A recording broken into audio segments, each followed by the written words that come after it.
Lu semua yang nonton video ini dengar baik-baik ya. 2026 itu tinggal 2 bulan lagi. Dan gue percaya 90% yang nonton video gue ya. 90% nonton video gue dari awal tahun sampai sekarang itu masih jadi pecundang yang sama. Lu mulai diri lu di 2025. Lu kebanyakan itu masih jadi pecundang yang sama ya, yang takut ngambil aksi untuk merubah diri lu. Lu habisin waktu lu ya, nonton influencer yang gak berguna, nonton entertainment yang gak penting ya. Lu baca-baca berita, lu baca berita ekonomi, lu baca ini mau begini, itu mau begitu. Cuman hidup lu gitu-gitu aja ya. Dompet lu sama-sama tipis, hidup lu sama-sama gak berguna. Tangan lu itu masih diem ya, kelakuan lu tuh gak ada ya, dan dompet lu juga jadi gak ada isinya. Lu gak perlu bohong ke diri lu sendiri. Lu bahkan nonton video ini karena lu takut ya untuk jadi pecundang. Lu takut dilihat sama keluarga lu sendiri bahwa lu adalah orang yang gagal. Lu takut dilihat sama circle pertemanan lu bahwa lu cuman lu yang gagal. Padahal 2025 kemarin mungkin lu udah ngomong ke semua orang ya. Congor lu tuh udah ngomong ke semua orang, ke keluarga lu, ke teman-teman lu bahwa oke, tahun ini gua akan jadi orang kaya. Tapi nyatanya apa? 2 bulan ini udah mau ganti tahun tapi lu masih jadi pecundang yang sama. Jadi ini gua kasih tahu ya, deadline ini lu belum telat. Karena waktu lu jadi kaya itu cuma sebentar lagi ya. Timeline ini udah maju. Banyak orang yang meremehkan ketika gue bilang perkembangan AI ya. Dari tahun 2022, gue adalah orang pertama di Indonesia yang ngomong tentang AI. 2022 ChatGPT itu masih beta. Gue udah jadi user pertamanya ya. Itu gue udah baca papernya dari GPT-2, di mana mereka nyimpen semua token yang lu ketik ke mereka tuh gue udah pelajarin dari tahun 2002. Banyak orang itu yang ngeremehin perkembangan AI, perkembangan teknologi ya. Perkembangan semuanya. Gue adalah user ChatGPT mungkin pertama di Indonesia. Gue adalah beta testernya ChatGPT ya. Ketika itu 2022 ya, sebelum itu masih GPT-2 namanya ya, belum 3,5 yang kalian pakai. GPT-2 itu udah gue baca papernya. Di mana semua token yang lu ketik di sana itu disimpan di dalam database mereka. Jadi semua percakapan lu dengan ChatGPT, mau dari GPT-2 sampai GPT-5 yang sekarang, itu disimpan sama mereka. Mereka mungkin banyak yang ngomong di luar ya, bahwa gue itu bikin narasi seolah-olah menakut-nakuti manusia ya. Kalau orang yang awam tentang ini mereka bilang oke, ini hanyalah sebagai alat untuk manusia. Iya, untuk manusia yang mau belajar dan manusia yang pintar. Tapi ini untuk dunia ini pertama kalinya ya. AI, kepintaran dan fisik ini akan bergabung. Ketika ini dua sudah bergabung, lu jadi pecundang sampah di sana nggak akan diperlukan lagi. Nanti akan ada yang tanya, gimana kalau misalnya yang bawahnya berontak? Dulu yang bawah berontak ya, ketika yang bawah berontak, yang kaya ini nggak bisa ngapa-ngapain. Kenapa? Karena mereka harus ngejahit, mereka harus ngelinting rokok. Pabrik-pabrikannya nggak bisa diganti. Jadi ketika mereka demo ya harus diturutin mau lu apa. Tapi ketika semua orang itu secara fisik yang ngelinting rokok bisa diganti robot, akibatnya apa? Ya lu bisa jawab sendiri ya, apakah orang-orang itu masih dibutuhkan atau enggak? Dan ini real ya. Gue barusan pesan kemarin humanoid pertama gue. Itu dari salah satu perusahaan namanya One X Company, Neo, ya gue beli di sini. Itu real ya, dan kita akan lihat mungkin tahun depan shippingnya kita akan lihat ya kemampuan dia untuk bisa beres-beres kantor gue, kemampuan bisa ngobrol. Dan kalian-kalian yang masih skeptis ini mungkin ya akan jadi sampah masyarakat. Gue udah bilang dari setahun lalu ya, bakal ada demografi baru namanya, demografi hantu. Ini bukan orang miskin, ini orang yang gak dibutuhkan di masyarakat. Orang itu kebiasaan ya, suka dengerin kebohongan yang enak didengar. Ya, dibanding kebenaran yang pahit. Kebenaran yang pahit itu justru sebenarnya lebih membangun. Kebenaran tuh kadang emang bikin sakit di awal. Kalau gue ngomong kayak begini, sebenarnya semua video gue tuh adalah IQ test. Kalau lu merasa tersinggung sama video gue, berarti IQ lu rendah. Kebenaran tuh memang sakit di awal. Lu di awal dengar mungkin banyak dari lu yang awalnya nonton channel ini 3 juta orang yang nonton di sini tuh awalnya nggak suka dengan gue. Memang kebenaran itu nggak enak di awal. Tapi dibandingkan kebohongan enak, gue mending kasih kalian kebenaran yang pahit. Kebenaran tuh kan bangun fondasi kalian ya. Justru gak enak didengar di awal, tapi ini bangun fondasi kalian di akhir. Sedangkan ya, kebohongan yang enak didengar itu justru enaknya di depan dan hancurnya nanti justru di belakang. Kebenaran itu membakar semangat ya. Sedangkan kebohongan tuh bagaikan racun yang masuk dalam badan lu. Lu kalau masih miskin, lu telan ego dan dengarkan apa yang sedang gua ajarin ke lu di sini. Gak usah jadi orang yang sok pintar kalau lu masih miskin, karena gak ada yang lu tahu di dunia ini. Artinya buktinya masih miskin. Bukti intelektual sejati itu ketika dia bisa dapatkan apa yang dia mau di hidup ini. Ya. Dan hidup ini membutuhkan uang. Jadi gue yakin kalau orang itu nggak kaya pasti nggak gitu pintar orangnya. Waktu lu itu udah habis. Jadi lu harus stop berada di zona yang nyaman. Lu ngerasa lu enak gitu kan punya gaji bulanan ya. Memang nyaman dan enak rasanya. Punya gaji bulanan tuh nyaman dan enak. Itu kayak obat bius. Lu cuman mastiin bahwa oke saya bisa makan hari ini ya, saya bisa pulang naik motor, enak gitu gaji bulanan. Lu akan lari di tempat terus ya kalau mindset lu cuman pikir gaji demi gaji ya. Lu harus mikir gimana caranya setelah lu udah pulang nih, lu kerja 9 jam, apalagi yang lu harus kerjain untuk dapat income tambahan. Kita ngomongnya income bukan cuman gaji di sini. Entah lu belajar otomisasi AI, lu belajar gimana cara jadi clipper, lu bikin sistem yang banyak sekali clipper lu. Lu harus pelajari sesuatu itu, lu belajarin crypto trading ketika pulang. Lu cari gitu, gimana caranya AI automation, oh gimana caranya crypto trading. Apapun itu lu harus berani kerjain, yang penting income lu tuh bisa nambah. Lu jangan bangga gitu, lu cuma nabung di bank pakai gaji UMR lu, itu uang lu gak akan kemana-mana ya. Lu kayak kakek-kakek aja nabung di bank. Ada sisa pun dari gaji lu yang kecil itu ketika ditabung ya, dimakan inflasi, lu pasti jadi orang miskin yang sama. Lu gak akan pernah bisa beli rumah, lu gak akan pernah bisa beli mobil ya. Karena sekarang ya, yang dulu kelas menengah itu kelas bawah sekarang. Ketika lu lihat lu pengen belanja rumah, semuanya sudah mahal sekali. Rumah 2 miliar tuh udah gak proper, rumah 1 miliar tuh udah gak bisa ditinggalin. Lu harus tingkatin income, lu besarin jumlah uang yang bisa disimpan dan lu investasikan di aset-aset yang langka dan diinginkan banyak sama manusia, aset-aset masa depan. Lu jangan nabung di bank, lu belinya Bitcoin, lu belinya indeks Nasdaq, lu belinya Chinese tech, lu pelajarin aset-aset langka yang diinginkan sama banyak orang tuh apa. Lu jangan stuck di rasa aman, karena di dunia ini gak ada yang aman. Ya lu rasa aman dengan gaji lu, besok lu dipecat sama bos lu, apa yang aman? Lu rasa uang lu aman di bank dimakan inflasi besok. Lu jangan ngerasa lu udah kerja keras ya, cuman kerja dari jam 9 pagi sampai jam 5 ya. Habis itu lu nyalain YouTube, lu nonton influencer sampah lagi. Lu kalau mau dengerin video gua pun lu dengerin di jalan pulang gitu. Ketika lu kerja, lu jalan pulang, lu di KRL dempet-dempetan lu dengerin video gua. Lu di mobil lu yang LCGC itu lu dengerin video gua ya. Ketika lu sampai ke rumah lu udah gak nonton video gua. Yang lu lakukan apa? Aksi. Oke. Ini gimana nih ya, udah sampai rumah nih, income-nya nambah lewat mana? Gue belajar apa nih ya? Gimana caranya gue ngerti AI? Gimana caranya gue ngerti trading crypto buat dapat income tambahan? Mulai pelajarin gitu. Jangan cuma lu nonton-nonton begini di malam hari, lu angan-angan lu tidur besok kerja di kerjaan sampah lu lagi. Gue percaya ya, kalau uang ini, lu anggap uang lu, uang gua, semua konglomerat di dunia itu uangnya dijadiin satu ember gede gitu ya. Habis itu dihitung jumlah manusianya ini, 8 miliar ya sekian. Dibagi duitnya ya kan, dibagi rata. Itu dalam waktu 1 tahun, udah balik lagi uangnya ke gue punya triliunan lagi, lu miskin lagi. Lu tahu kenapa? Karena uang tuh cuma datang ke mereka yang layak, uang tuh datang ke mereka yang pintar ya. Uang tuh datang ke mereka yang tahu cara ngerti main gamenya. Ada yang mungkin denial gue ngomongin, enggak apa sih gue tabung di deposito, enggak, lu goblok gitu. Makanya ada di desa ya, yang waktu itu dapat mobil, lu lihat semuanya sekarang. Ketika mereka dapat uang banyak, mereka beli mobil, rame-rame itu miskin semua. Karena miskin itu mental. Jadi jangan ngerasa, oh lu saya nggak privilege, saya nggak ini, saya nggak punya kesempatan. Lu goblok. Udah. Gitu. Lu miskin sama dengan lu manusia goblok. Gak mungkin lu bisa pintar kalau lu miskin. Kemiskinan itu adalah penyakit kayak wabah. Satu desa dapat uang banyak, mereka beli mobil, ya kayak wabah. Miskin lagi pasti. Desa itu memang ditakdirin yang udah miskin gitu orang-orangnya. Ya lu harus ambil aksi. Tadi gue bilang tadi, lu pulang income-nya gimana tambahin ya. Ketika lu diajak nongkrong teman-teman, lu pikir nih kalau nongkrong keluar duit berapa ratus ribu nih.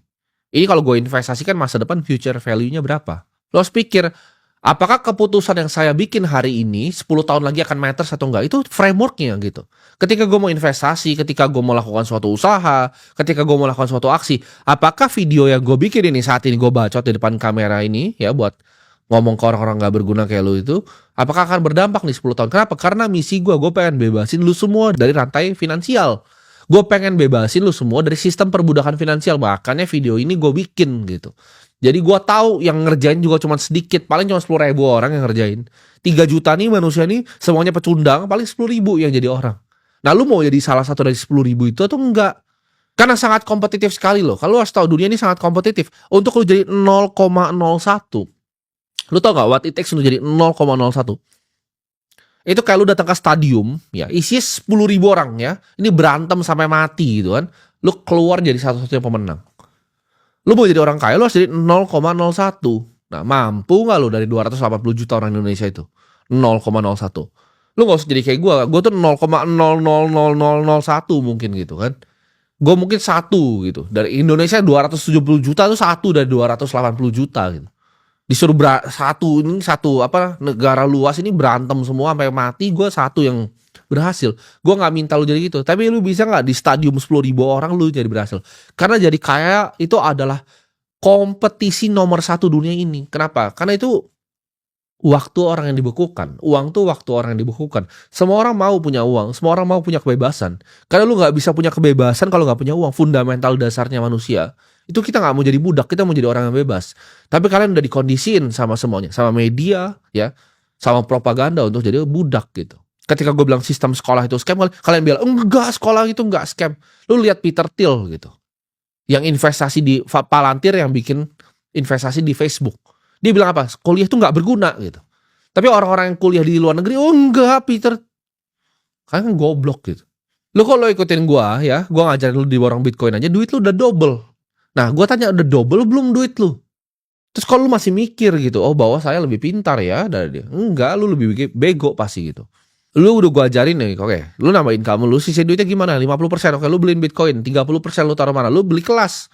Kelas AI kayak kelas trading crypto, terserah lu beli. 30%. 20% lu pakai buat apa? Lu pakai untuk dana cadangan lu. Gitu. Itu lu baru taruh di bank. Ini udah gua ajarin nih, simple step. Lu mau jadi kaya 2 tahun di simple step nih. Income-nya tambahin, kayak gaji 10 juta. Income-nya tambahin gitu.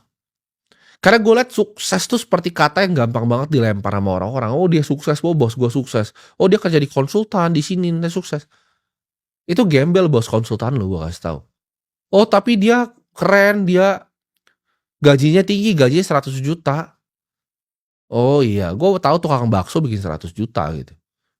Itu uang receh gitu. Oh dia naik mobil sedan warna putih. Gue tahu LC ada bisa naik pakai mobil itu. Gitu. Bos lu bukan siapa-siapa. Ya. Jadi sukses itu kayak seolah-olah gampang banget dilempar gitu kata-katanya. Oh dia itu orang yang sukses. Dari mana dia orang yang sukses? Bos lu itu cuma di kantor kecilnya doang kelihatan sukses. Dia keluar dari gedung kantor lu, ya, ke depan, tukang warung aja kagak tahu dia itu siapa. Terus gimana caranya lu ngomong bos lu itu sukses? Role model lu harus lu benerin gitu.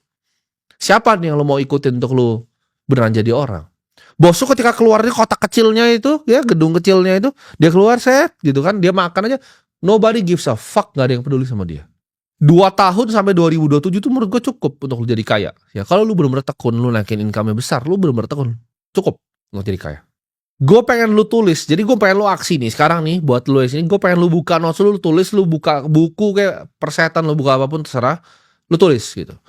Lu tulis apa? Yang pertama, income lu mau naik berapa nih bulan ini nih? Gaji 10 juta, oke. Gue mau cari side income. Misalnya gue mau belajar trading crypto, dapat tambahan 3 juta per bulan. Kecil-kecil dulu aja targetnya. Jadi oke, gue pengen income gue 13 juta nih nambah. Atau income gue 20 juta deh. Gue pengen 10 juta dari kerja, 10 juta dari trading crypto ya.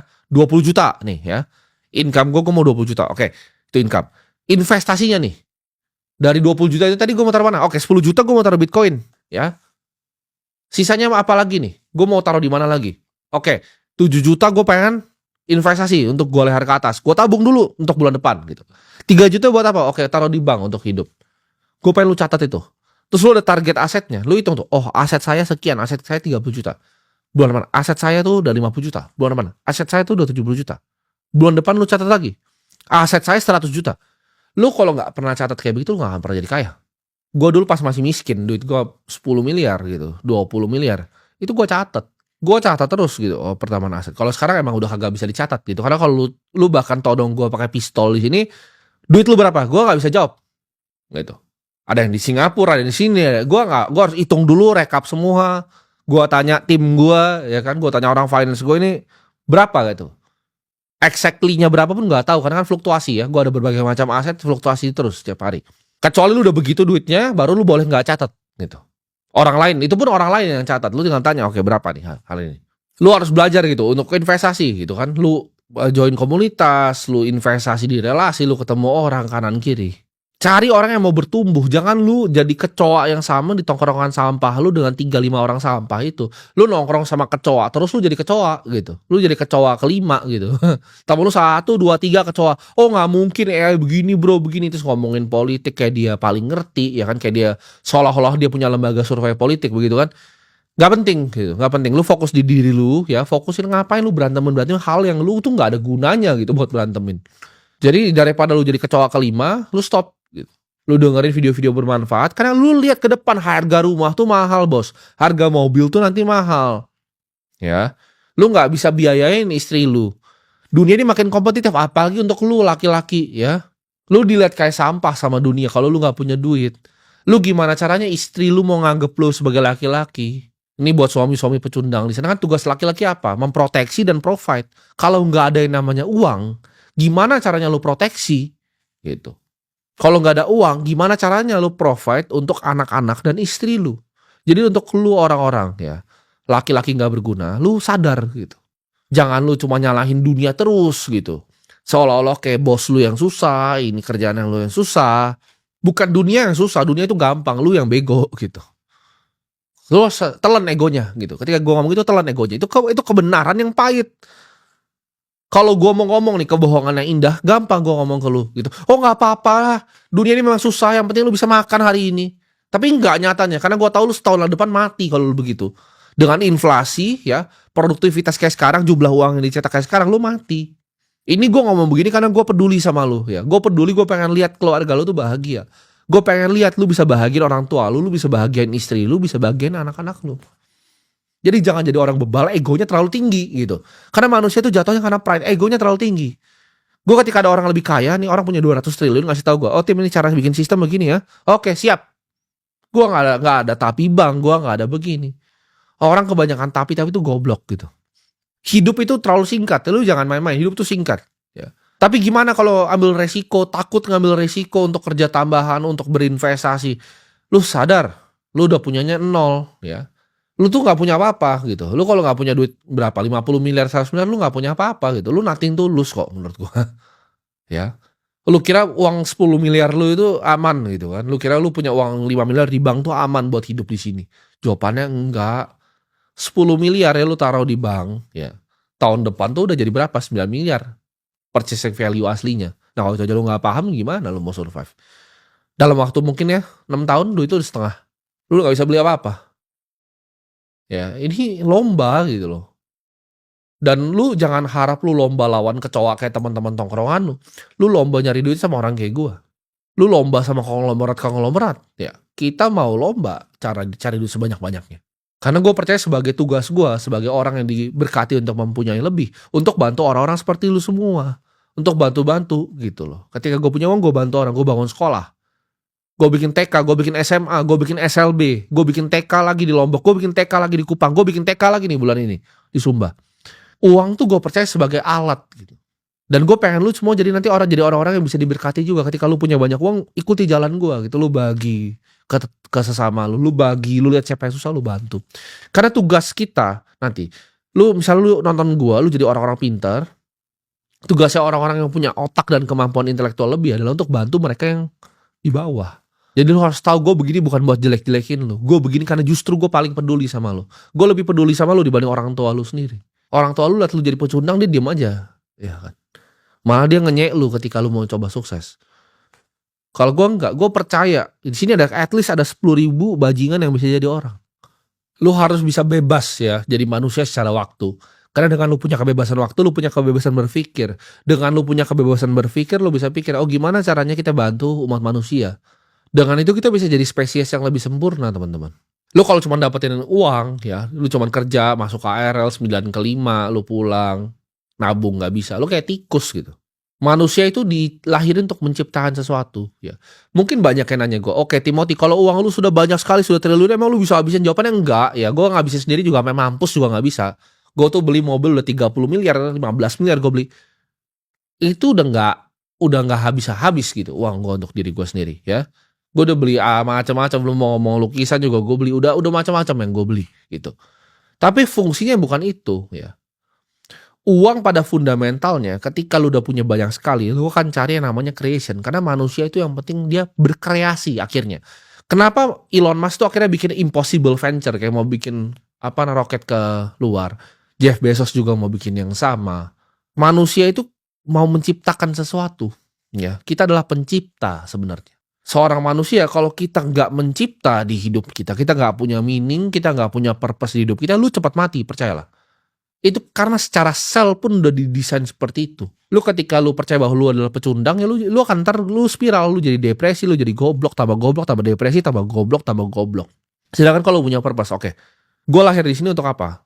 Gue lahir di sini, kenapa gue pengen punya uang banyak? Gue pengen bantu semua orang. Gue pengen kalian semua bisa bebas finansial. Gue pengen jadi orang yang bisa terusin tongkat estafetnya nih. Nanti lu jadi Timothy selanjutnya. Karena udah banyak kan yang lu lihat. Jadi gue pengen jadi tongkat estafet itu. Nah ini gue kasih ke lu nih. Lu jalan, lu lari gitu. Gue pengen lihat seberapa jauh lu bisa lari. Jangan cuman mau mimpi kecil ya, harus ada api di diri lu. Karena gue adalah orang yang bisa lihat api di dalam orang ya.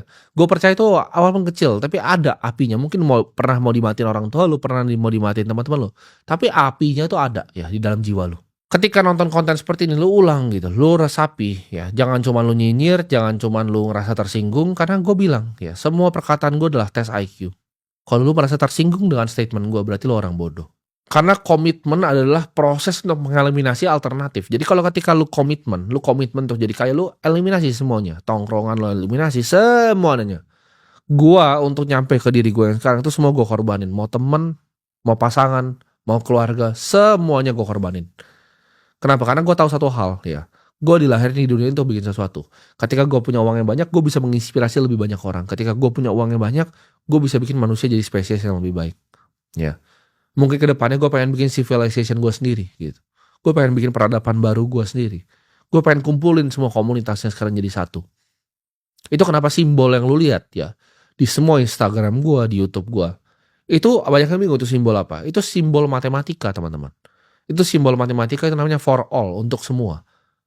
Jadi gue pengen bikin peradaban baru yang untuk semua. Gue pengen menciptakan sesuatu yang akan berdiri lama setelah gue mati. Kenapa gue bikin ini Ronald Capital di sini sebagai permanent capital vehicle gue?